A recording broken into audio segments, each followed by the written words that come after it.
إنه لقرآن كريم في كتاب مكنون لا يمسه إلا المطهرون تنزيل من رب العالمين.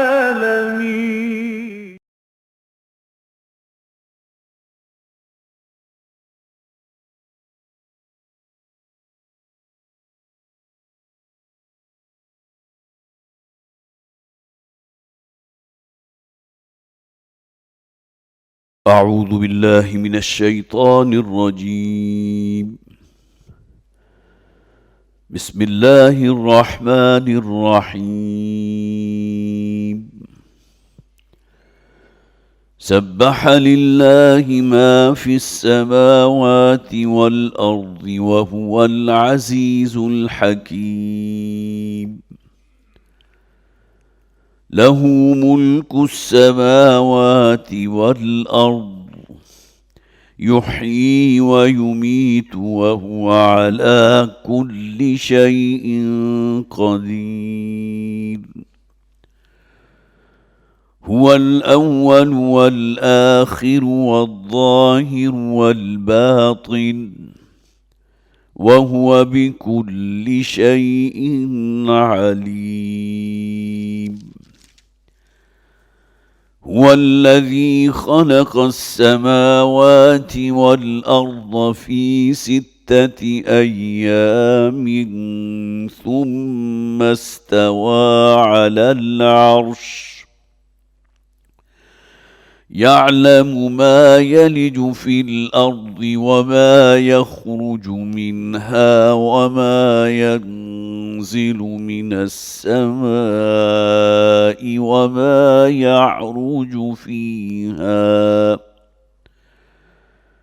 وهو معكم أينما كنتم والله بما تعملون بصير. له ملك السماوات والأرض وإلى الله ترجع الأمور. يولج الليل في النهار ويولج النهار في الليل وهو عليم بذات الصدور. صدق الله العظيم. رب اشرح لي صدري ويسر لي أمري واحلل عقدة من لساني يفقه قولي. اللهم ألهمنا رشدنا وأعذنا من شرور أنفسنا